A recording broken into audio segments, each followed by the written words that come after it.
This is a summary of our 8th day on our Viking European Sojourn tour and the 4th day on the boat. Our first 4 days were a pre-cruise excursion called the Transylvania Extension, and now we're on the cruise ship, our 4th day, and I will give you a summary of what we did today, because I put individual videos on the 4 different things that occupied our time, and it was a very busy day today. So we started the day early, and the first part of it was to sail through our first lock of the Iron Gates. There's 72 locks between Bucharest, Romania, and Amsterdam in the Netherlands. And the first one occurs right at the beginning of the Iron Gates, which is a river gorge system, which used to be the most treacherous section along the Danube River, mainly because there were rapids and whirlpools, and it's very narrow as well, or the narrowest section of the Danube anyways. So they put locks in at these locations, starting at the Iron Gates, and the Danube River, as you know, runs to the Red Sea. So these are the first set of locks on your way to the Red Sea. And what it did at these particular locks, there's 2 of them, in fact, they raised the water level by 34 meters. So each lock brings your ship up 17 meters. So in addition to the locks, there's also a power station at this location.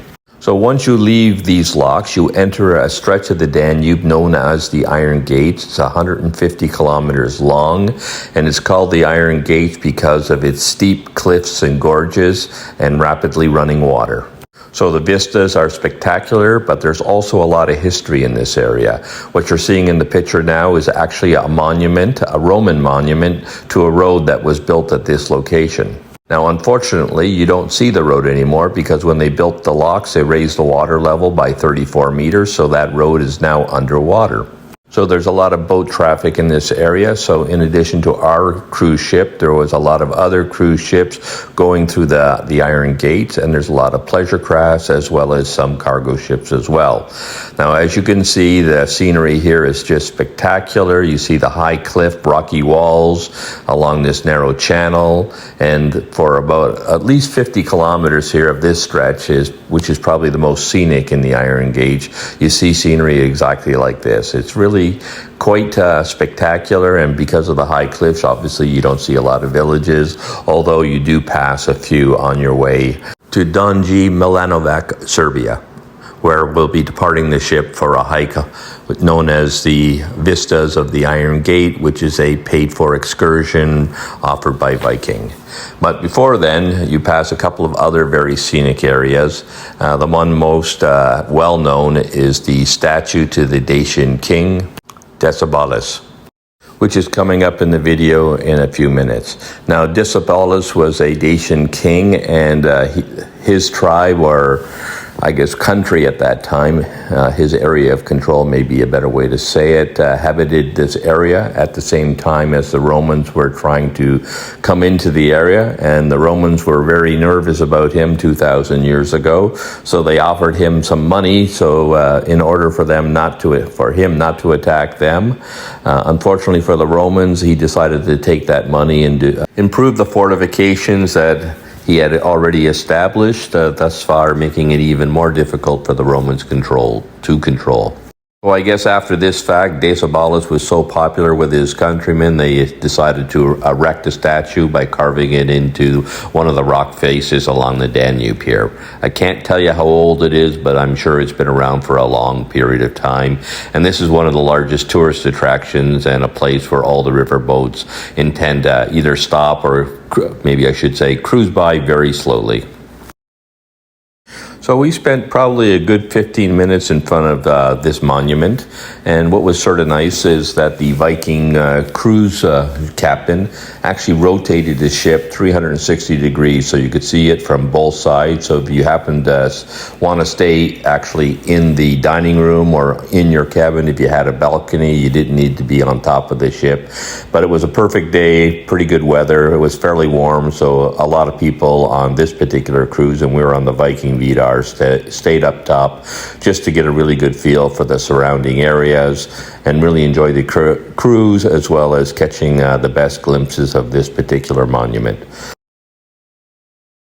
So this section of the cruise started around 6:30, 7 o'clock when we went through the locks. Going through the locks took about an hour. And then we went to about 1 o'clock, 12:30, 1 o'clock, cruising through the narrow channel of the Danube as part of the Iron Gates. Now, my understanding is the Iron Gates go for about 150 kilometers, but this first 50-kilometer section is most scenic. So we cruised through that until the town of Donji Milanovic, where a number of us exited, those of us who decided to take an optional Viking tour known as the hike to the Vistas of the Iron Gate. So you do get a good 3, almost 4 hours going through the Iron Gates, and I'll tell you, it is a fantastic part of our trip, but probably one of the ones I'll probably most remember by, because it is so unique and it's filled with a lot of history.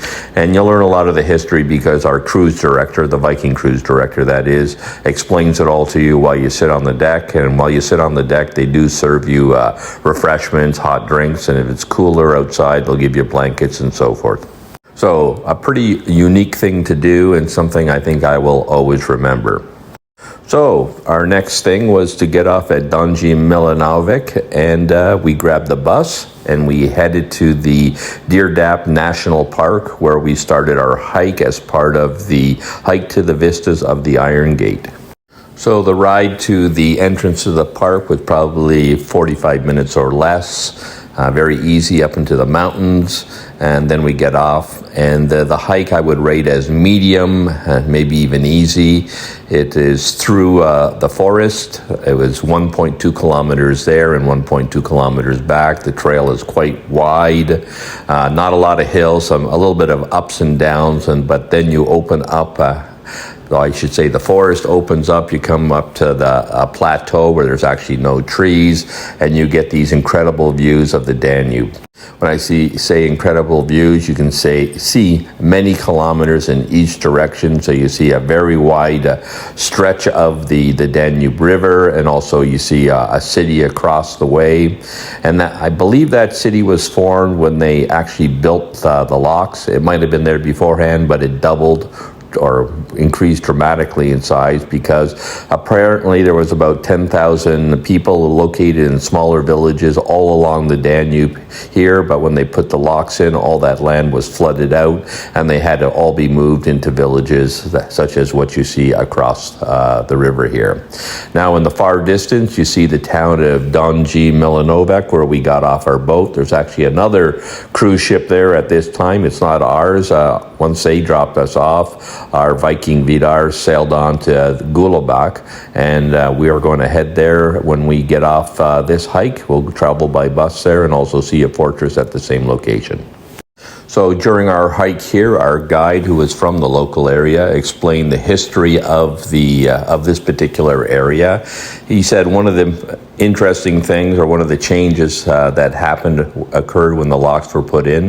Historically, this was a tremendous fishing economy in the area. Unfortunately, when the locks were put in, that interrupted the migration of sturgeon up the Danube River, and sturgeon was one of the most popular fish caught here because they had a big cannery here where they made caviar. So unfortunately, when the locks were put in, the sturgeon couldn't migrate up here, and that whole industry collapsed. There is still a fishing industry in this area, but it's tremendously smaller now, and I think one of the new primary industries is tourism. So after spending about half an hour at the Vista or lookout, our guide asked us to return. So we walked back 1.2 kilometers and we caught our bus and we headed off to another place, another lookout, and that was called Captain Mishu's or Mise's Lookout. We traveled that by the same bus along some narrow roads, so even that was interesting. And we arrived at Captain Misu's probably in about 15 minutes after loading the bus. So the interesting about Captain Misu's is he was apparently one of the richest men in the world. And he made all his money from collecting and reselling deer antlers. So back in the 1800s, the 19th century, all military uniforms had buttons, and those buttons were made out of deer antlers, and Captain Misen and his company actually supplied most of those around the world. So while we were here learning about the history of Captain Misen, we also were presented with a variety of dishes, typical Serbian appetizers, and some honey brandy that's actually famously made in this area. And following having our lunch here, or I should say a snack, and trying some of the brandy, we went to the lookout. And the reason that Captain Misen actually built this establishment is that he controlled a vast array of boats and in this area to support the trade of not only the buttons or the deer antlers, but also a variety of other goods, including the honeyed brandy. But anyways, they would come here, and he liked to be up high on the Danube so he could watch the fleet that he managed basically anchored in the harbor here. Regardless, it's an absolutely spectacular spot. The meal was great, and again, fantastic vistas or views of the Danube River could be had. So following our lunch and view of the Danube from up high, we again loaded on our bus and we headed back to Golubac, where our boat would be anchored. And also at Golubac is the Golubac Fortress, which is what we're going to see next. Now, the Golubac Fortress is one of the best maintained or rebuilt fortresses in all of Serbia. It comprises about 10 different towers, and most of them are square, although you can see a few round ones. They were originally square, but I guess with the advent of, cannons and so forth, they decided to change some of the shapes to make them more resistant to damage. I guess a lot of the history was lost, but what they do know from excavations and so forth is that the majority of the castle was built in the 14th century, so sometime in the 1300s. It comprises 3 courts, or 3 sort of courtyards. But what's really interesting about this particular fortress is I believe it was never captured, and it was attacked at least 120 different times. And one of the reasons it could never be captured is it was in the manner of its construction. None of the towers are connected to one another. So if anybody wanted to take the fortress, they essentially had to capture 10 different fortresses or 10 different towers.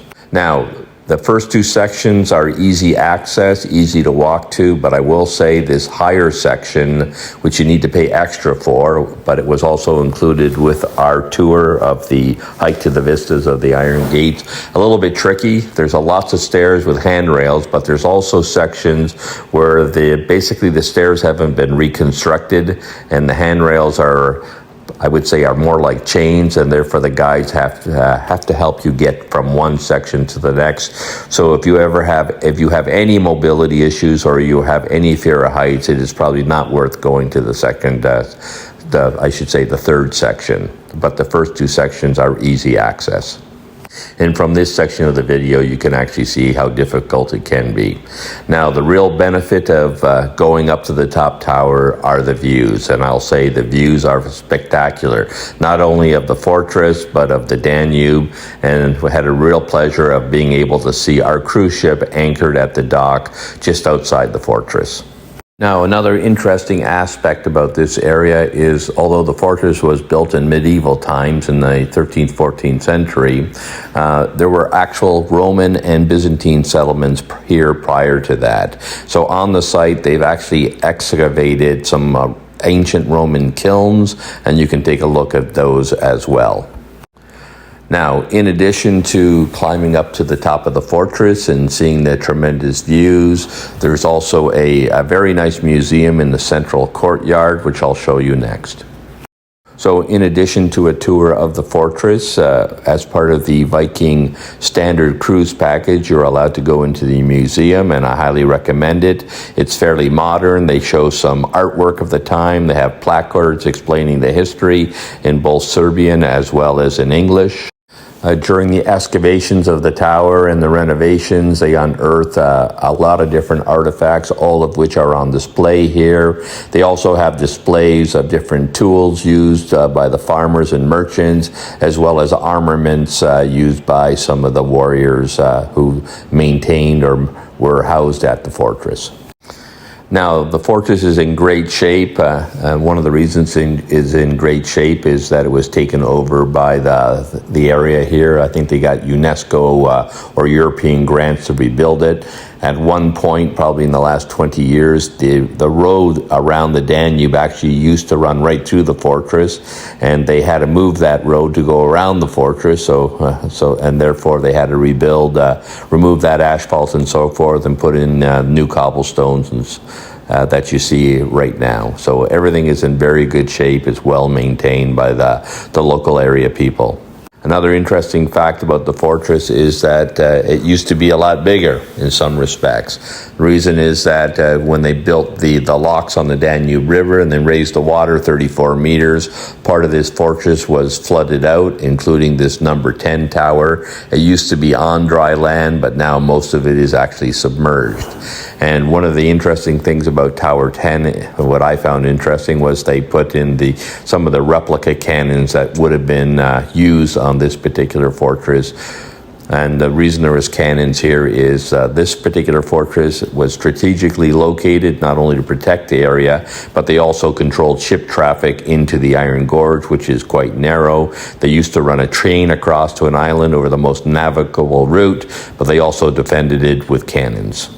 Well, I hope you enjoyed our video, day 8 of our Viking European Sojourn tour, which would also be day 4 once you load the boat if you didn't take the pre-extension. It was a very full but enjoyable day, very relaxing in the morning, just cruising the iron gates on board the ship, and then very active with our hikes of the Deerdap National Park, where we saw the vistas of the Danube River. If you like these types of videos, please like and subscribe.